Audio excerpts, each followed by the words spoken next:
पिछले एपिसोड में हमने देखा था कि सान्योंग और प्रोफेसर योम दोनों को अब समझ आ गया था कि इविल स्पिरिट मोगदान नहीं बल्कि कोई और है। सान्योंग इविल स्पिरिट की परछाई की तरफ देखकर पूछती है, तुम मोगदान नहीं हो ना? वो परछाई फिर गायब हो जाती है और दरवाजे पे जोर से नॉक होने लगता है। दूसरी तरफ से सान्योंग की मॉम दरवाजा खोलने को बोल रही थी। सान्योंग खोलने ही वाली थी, पर फिर वो सोचती है कि इस टाइम पे उसकी मॉम यहाँ क्यों आएगी। ये सोचकर वो रुक जाती है, पर दूसरी तरफ से उसकी मॉम बहुत ज्यादा नॉक कर रही थी और कह रही थी कि उन्हें बहुत डर लग रहा है। तो सान्योंग से रहा नहीं जाता और वो दरवाजा खोल देती है तो देखती है कि एक्चुअल में उसकी मॉम ही थी। वो बहुत घबराई हुई लग रही थी और सान्योंग को हग कर लेती है और पूछती है कि यहाँ क्या हुआ था, बाहर सारे टेबल्स पलटे हुए क्यों हैं। सान्योंग जल्दी से दरवाजा बंद करके फिर से रस्सी लगाती है। सान्योंग की मॉम को समझ नहीं आ रहा था कि क्या हो रहा है। वो बार बार घर चलने को बोल रही थी। सान्योंग अपनी मॉम पे चिल्लाती है कि आप यहाँ क्यों आए। तो उसकी मॉम कहती है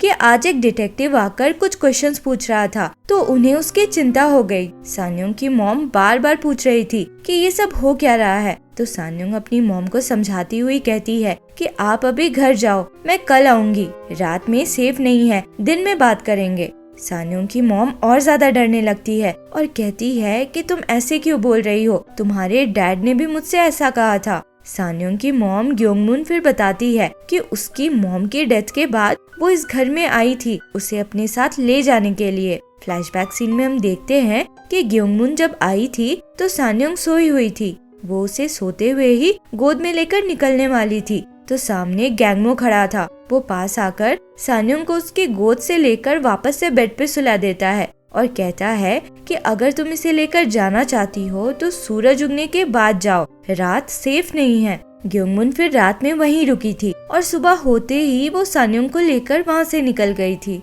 सान्योंग की मॉम अब डर के रोने लगती है और कहती है कि तुम भी वैसी ही बात क्यों कर रही हो। सान्योंग की मॉम एंजाइटी की दवा लेती थी, अब अचानक से उन्हें पैनिक अटैक आ जाता है।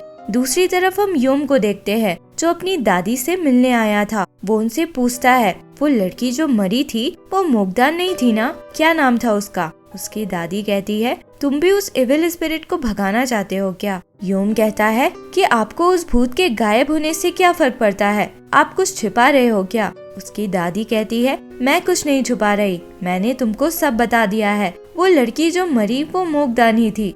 योम को भरोसा नहीं होता, वो वहाँ रखी सारी बुक्स को गिराने लगता है ताकि कोई हिंट ढूंढ पाए जिससे उस स्पिरिट का नाम पता चले। उसकी दादी कहती है, तुम भी बाकी लोगों की तरह मरोगे। फिर उसकी दादी के लोग उसे बाहर ले जाने को आ जाते हैं। जाने से पहले वो कहता है, मैं उसका नाम पता करके रहूंगा और आपके बनाए उस इविल स्पिरिट को भगा दूंगा, चाहे ऐसा करते हुए मेरी जान ही क्यों न चली जाए। योम जब बाहर निकल रहा था तो किम उससे पूछता है कि तुम्हें हो क्या गया है, ना तुम घर आते हो ना अपना फोन उठाते हो। तो योम ही पलटकर पूछता है कि इस घर में जो कुछ भी हुआ, क्या आपको सच में कुछ नहीं पता कि कैसे और क्यों मेरी मॉम की डेथ हुई? किम कहता है कि उसे उसकी मॉम के डेथ के बारे में कुछ नहीं पता।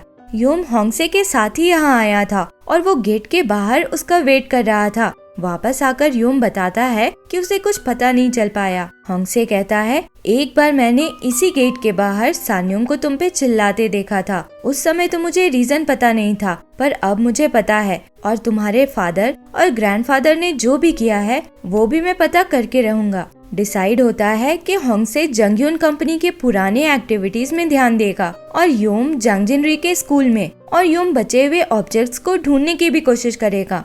इधर सान्योंग की मॉम दवा खाकर सोई हुई थी। उनकी नींद खुलती है तो वो देखती है कि वो अपने पुराने रूम में है। वो अभी भी बहुत डरी हुई थी और घर जाना चाहती थी। वो कहती है, तुम्हें पता नहीं, तुम्हारे डैड ने जब मुझसे वो सब बोला था तब उनकी नजर कितनी डरावनी लग रही थी। तो सान्योंग कहती है कि डैड उस समय बीमार थे। फिर वो अपनी मॉम को उनकी दवाइयाँ दिखाकर बताती है कि उनके आँखों की रोशनी जा रही थी। सान्योंग पूछती है कि आपके डैड के साथ कोई अच्छी मेमोरीज नहीं है क्या? तो वो बताती है कि जब वो लोग इस घर में शिफ्ट हुए थे तब वो लोग बहुत खुश थे। फ्लैशबैक सीन में हम देखते हैं कि जब ग्योंगमुन गैंगमो के साथ इस घर में शिफ्ट हुई थी तो कुछ दिनों के बाद कोई गैंगमो से मिलने आया था। एक्चुअली वो किम ही था। वो योम की मॉम की कुछ चीजें देता है और कहता है कि योम की दादी मिस ना को पता नहीं है कि वो यहाँ आया है। ये वही चीजें थी जो गैंगमो वहाँ मांगने गया था। किम की बातों से लग रहा था कि उसे योम की बहुत चिंता है। वो गैंगमो से कहता है कि वो कभी योम से ना मिले। सान्योंग को अब समझ आता है कि योम के डैड का कैमरा उसके डैड के पास कैसे आया था। वो अपनी मॉम से उस आदमी के बारे में पूछती है जिसने वो चीजें दी थी, पर उसकी मॉम को उसका नाम नहीं पता था। दूसरी तरफ हम किम को देखते हैं जो मिस ना से योम की मॉम के बारे में बात करता है। उसके बाद से पता चलता है कि जब योम की मॉम की डेथ हुई थी तो वो वहाँ गया था। उस समय मोटेल में आग लगी हुई थी और उसने योम की मॉम को फांसी में लटकता देखा था। उसे अब डर था कि योम के साथ भी ऐसा कुछ ना हो, तो मिस ना उसे डांट देती है कि जब तुम्हें कुछ पता नहीं है तो अपना मुंह मत खोलो, और योम को कुछ भी बताने से मना करती है। इधर सान्योंग अपनी मॉम को घर ले जा रही थी तो रास्ते में वो लोग उनके कैफे में रुकते हैं। उसकी मॉम चाहती थी कि वो वहाँ का रेनोवेशन देखे, पर सान्योंग की आंखों के सामने अंधेरा सा छा जाता है। वो कुछ देख ही नहीं पा रही थी, पर वो अपनी मॉम को पता नहीं लगने देती है। फिर कुछ देर में उसकी आंखें नॉर्मल हो जाती है। अगले दिन सान्योंग योम को मिलने बुलाती है और कहती है कि वो उसे उन 5 ऑब्जेक्ट्स में से बचे हुए 2 ऑब्जेक्ट्स को ढूंढने में हेल्प करना चाहती है। कहती है कि जितनी बार भी उसने उन ऑब्जेक्ट्स को छुआ है उसे कुछ विजन्स दिखे थे, शायद वो उस इविल स्पिरिट की मेमोरीज थी। सान्योंग बताती है कि जब उसने उस रेड हेयर बैंड को छुआ था तो उसने मिरर के सामने एक बच्ची को बैठे देखा था जिसने वो हेयर बैंड पहना हुआ था। ब्लैक रबर बैंड टच करने पे उसे एक औरत फांसी पे लटकती हुई और समुद्र की लहरें दिखी थी, और उस ब्लेड को टच करने पे उसने किसी का मर्डर होते देखा था। योम फिर सान्योंग को लेकर उन ऑब्जेक्ट्स को ढूंढने निकलता है। वो कहता है कि प्रोफेसर गैंगमो से रिलेटेड अब 2 जगह बचे थे। एक तो उस लाइब्रेरियन स्योरिन का अपार्टमेंट जहाँ से वो कूदी थी, पर कंस्ट्रक्शन की वजह से वो लोग वहाँ जा नहीं सकते थे, तो वो उसे दूसरी जगह पे लेकर जाता है। ये जगह एक रेस्टोरेंट हुआ करता था जो अब बंद पड़ा था। दोनों उन 5 ऑब्जेक्ट्स में से चौथे ऑब्जेक्ट को ढूंढने लगते हैं। उस समय योम याद करता है कि सान्योंग ने उससे कहा था कि उसे बहुत कम चीजें अब याद रहती हैं। उसे पता नहीं चलता कि वो कंट्रोल में है या वो इविल स्पिरिट। योम मन में सोचता है कि पता नहीं अभी ये सान्योंग है या वो स्पिरिट। योम को ये भी शक था कि सान्योंग ने जो बातें बताई है वो सच भी है या नहीं, पर अभी उसे सान्योंग की जरूरत थी तो वो कुछ नहीं बोलता। सान्योंग याद करती है कि जब वो कैफे में थी और उसे कुछ दिख नहीं रहा था तब उसने मन ही मन में कहा था कि तुम मोगदान हो या कोई और, तुम्हें बचे हुए उन 2 ऑब्जेक्ट्स की जरूरत है ना।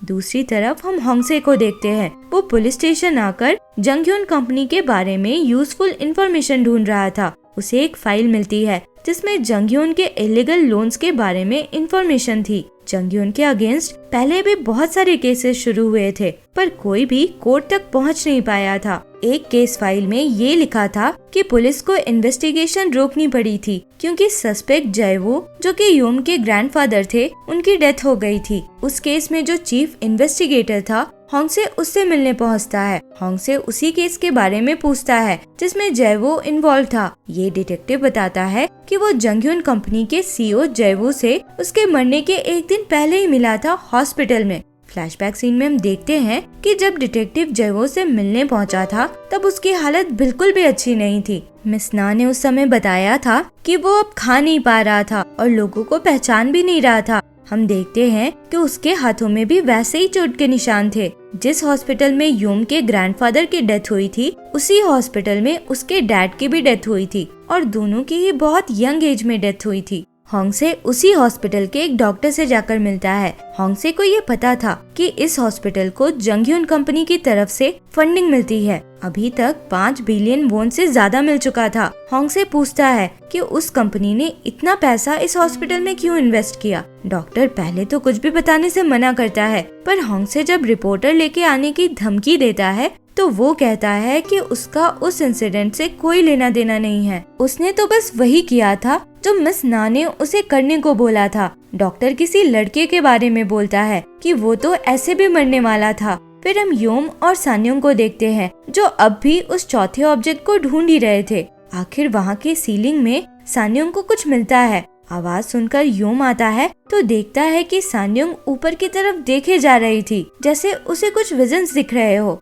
उसके हाथ में कुछ था जो योम उसके हाथ से ले लेता है। सान्योंग फिर अजीब से आवाज में पानी मांगती है, फिर चिल्लाती हुई बाहर भागती है और हर जगह पानी ढूंढने लगती है। वहाँ पानी नहीं मिलने पे वो बाहर भागती है और एक स्टोर में जाकर पानी लेकर पीने लगती है और एक ही सांस में पूरा बॉटल पी जाती है। पर उसकी प्यास नहीं बुझती और वो पानी के लिए पागलों जैसा करने लगती है। योम बहुत मुश्किल से उसे रोकता है। सान्योंग फिर कहती है, मैंने उनसे भीख मांगी थी कि मुझे कुछ खाने को दे दे, थोड़ा सा पानी दे दे। मैं भीख मांगती रही पर उन्होंने कुछ नहीं दिया। 7 दिनों तक मैं जिंदा थी बिना पानी के और उन लोगों ने बस ये कहा कि तुम अभी तक जिंदा हो, तुम सबने मुझे मारा है। और इसी के साथ हम ये पार्ट यहाँ खत्म करते हैं। आगे का एक्सप्लेनेशन अगले वीडियो में कंटिन्यू करेंगे। अगर अभी तक का एक्सप्लेनेशन पसंद आया हो तो लाइक, शेयर एंड सब्सक्राइब करें। Thank you for watching.